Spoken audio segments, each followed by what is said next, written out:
One day, George the Steamroller was waiting for Percy to take him to a new workplace. George was being rude to Rheneas and Skarloey. "You're just worn-out wheels on worn-out rails."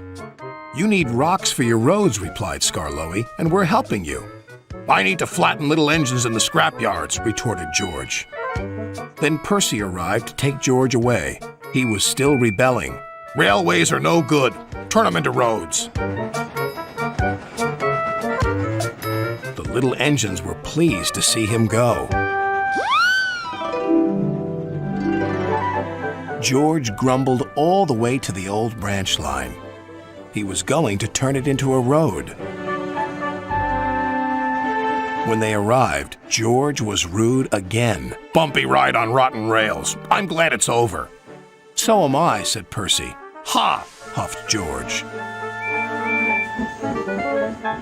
Percy was still fuming when he met Thomas. "What's up, Percy?" "It's George. He makes me feel down." "Just ignore him," puffed Thomas. George was now enjoying himself. "Ripping up rails," he chortled. "What a life!" "What do you think of this, Thomas?" Thomas took no notice. George felt insulted. "You're a useless blue puffball." But Thomas didn't hear. "I'll show him who's boss." At last, the workmen reached the level crossing. "What shall we do here?" "Tear it up, tarmac it," said George. So they did, but not properly, and George knew it. Later, Thomas was traveling home on the same line. He was pulling freight cars filled with vegetables. The signalman had forgotten to warn his driver about the crossing. "That's nice. We don't need to stop," said Thomas happily. "Yes, we do," called his driver. But it was too late.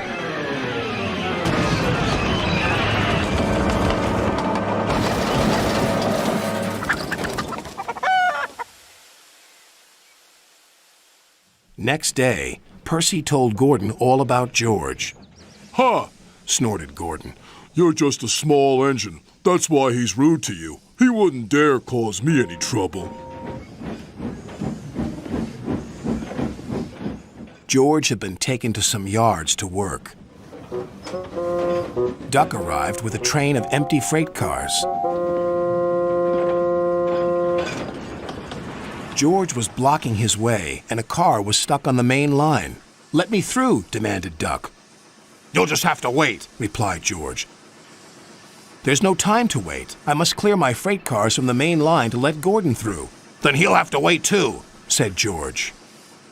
Duck's driver went to complain to the station master, but the signalman had set the signal to allow Gordon to speed through. His passengers were singing his praises, and he was making express time. "I'm the greatest! Just watch me fly by!" He whistled long and loud as he approached the station. Suddenly, he saw a freight car on the line ahead. "Get out of my way!" But the freight car wouldn't move until Gordon forced it.